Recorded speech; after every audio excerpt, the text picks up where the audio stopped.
बिस्मिल्लाहिर्रहमानिर्रहीम। अस्सलामुअलैकुम। Welcome to digital मुर्शद।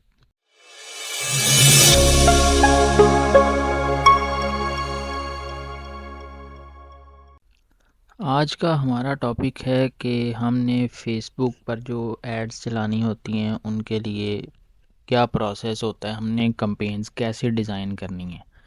सबसे पहले तो मैं आपको बताता चलूँ कि फ़ेसबुक एड्स जब हम क्रिएट करते हैं ना, तो इसका बेसिकली पर्पज़ ये होता है कि हम अपनी एड्स चलाकर अपने प्रोडक्ट को प्रमोट कर सकें।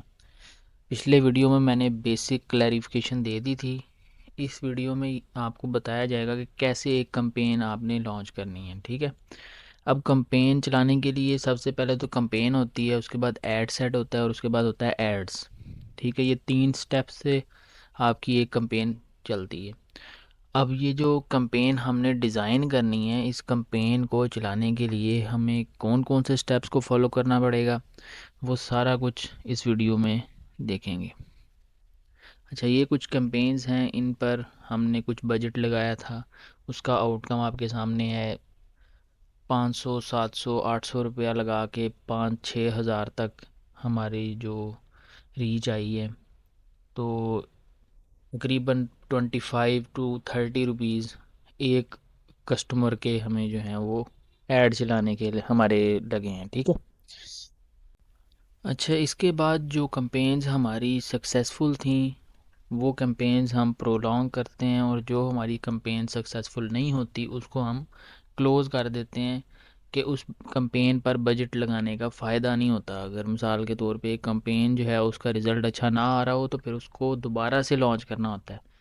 कैंपेन चलाने के लिए सबसे पहले क्रिएट पर क्लिक करेंगे। यहाँ से आपने बाइंग टाइप कर लेनी है। उसके बाद आपने यहाँ से ऑक्शन सेलेक्ट कर लेना है।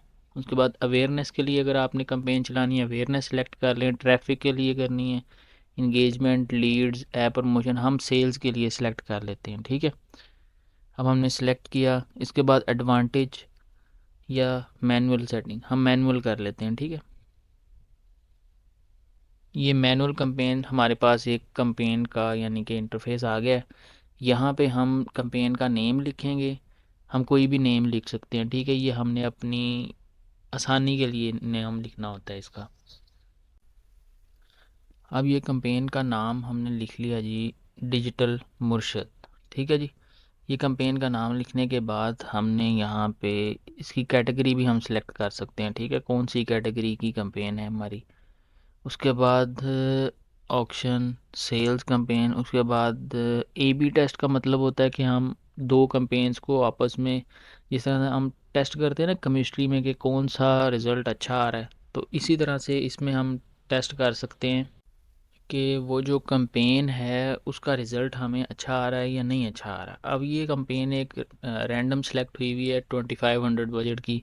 हम इसका बजट भी अरेंज कर लेंगे, कॉस्ट पर रिज़ल्ट भी हम सेलेक्ट कर लेंगे जितना हमने डेली बजट रखना होगा इसका।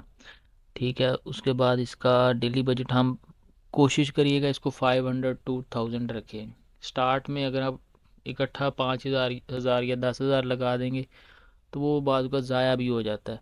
तो इसलिए 500 से मिनिमम से स्टार्ट करें ताकि आपका रिज़ल्ट अच्छा आ सके। अच्छा, इसकी जो लोकेशन है वो आप सेलेक्ट कर सकते हैं। अगर आपका रेस्टोरेंट इस्लामाबाद में, आप उसकी कंपेन उस अकॉर्डिंगली चला सकते हैं लोकेशन के हिसाब से। ठीक है, आपका बिज़नेस इस्लामाबाद में, फैसलाबाद में, लाहौर में, जहाँ पे भी आप उस हिसाब से उसको चला सकते हैं। उसके बाद आता है कि आपने जो कैंपेन चलानी है उसकी यानी कि इमेजेस और वो सारा कुछ, वो आप यहाँ पे एड्स में प्रोवाइड करेंगे। यहाँ पे अगर आपकी वेबसाइट होगी उसका लिंक प्रोवाइड करेंगे। कस्टमर्स डायरेक्ट आपकी वेबसाइट पर जाएंगे जब आपको ऑर्डर्स आएंगे। ठीक है। अब ये सारा था प्रोसेस कि कैसे आपने अपनी एक कैंपेन डिज़ाइन करनी है, कैसे आपने इससे अच्छा प्रॉफिट लेना है। ठीक है, इसमें आपने ज़्यादा ऑर्डर्स कैसे लाने हैं। ज़्यादा ऑर्डर्स लाने के लिए जब आपकी कैंपेन 1000 लोगों को जाएगी 500 के बजट में, तो आपको कोई 1000 लोगों में से कोई 4, 5, 6 लोग जो है आपसे बाय कर लेंगे। लेकिन अगर आपकी कैंपेन 1000 रुपये में 100 लोगों तक जा रही है, तो फिर इट मीन्स कि आपका रिज़ल्ट अच्छा नहीं आ रहा।